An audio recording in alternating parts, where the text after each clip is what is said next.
Le brillant écrivain allemand Wolfgang von Goethe déclara « L'onde est le phénomène originel qui a engendré le monde ». La cymatique est l'étude du son visible.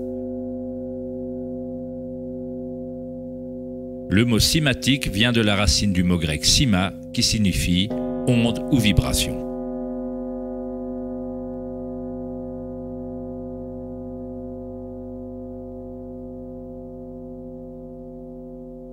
Ernst Chladni, un musicien et physicien allemand du 8e siècle, fut un des premiers scientifiques occidentaux à étudier sérieusement le phénomène de l'onde.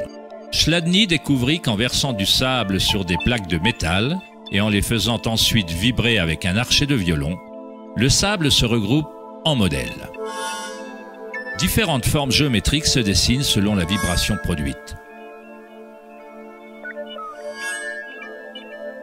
Chladni archiva un catalogue entier de ces formes qu'on désigne sous le nom des figures de Chladni. On peut trouver un grand nombre de ces modèles dans le monde naturel, comme les taches sur la tortue ou les modèles tachetés des léopards.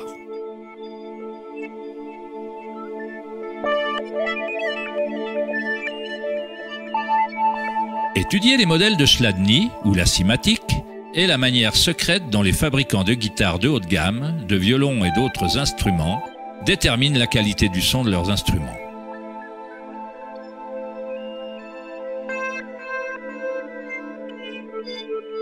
Dans les années 60, Hans Jenny a développé le travail de Chladni en utilisant des fluides variés et l'amplification électronique pour créer des fréquences sonores et les a surnommées cymatiques. Si on fait passer de simples ondes sinusoïdales à travers un plat rempli d'eau, on observe des modèles dans l'eau. Différents modèles d'ondulation apparaîtront selon la fréquence de l'onde. Plus la fréquence est élevée, plus le modèle est complexe. Ces formes peuvent être répétées, elles ne sont pas le fruit du hasard.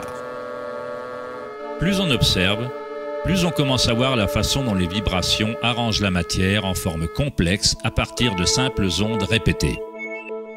La vibration de l'eau ressemble au modèle d'un tournesol.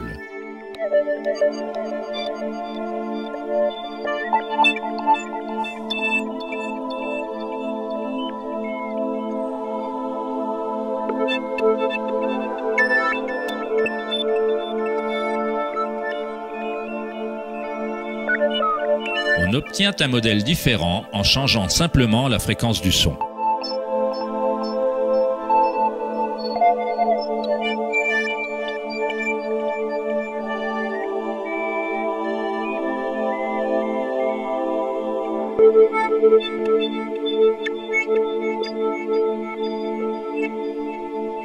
L'eau est une substance très mystérieuse. Elle est extrêmement sensible, c'est-à-dire qu'elle réceptionne et maintient la vibration. De par sa grande capacité de résonance, sa sensibilité et son aptitude à résonner, l'eau réagit instantanément à tout type d'onde. L'eau vibrante et la terre constituent la majorité de la masse des plantes et des animaux. On peut facilement observer la façon dont les vibrations dans l'eau créent des modèles naturels reconnaissables, mais en y ajoutant des solides et en augmentant l'amplitude, des choses encore plus intéressantes se produisent.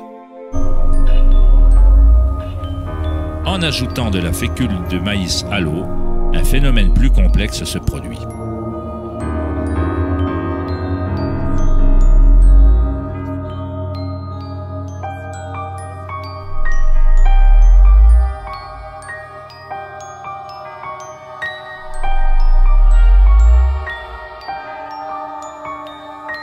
Il est possible qu'on puisse observer les principes mêmes de la vie, alors que les vibrations transforment la tache de fécule de maïs en ce qui ressemble à un organisme mouvant.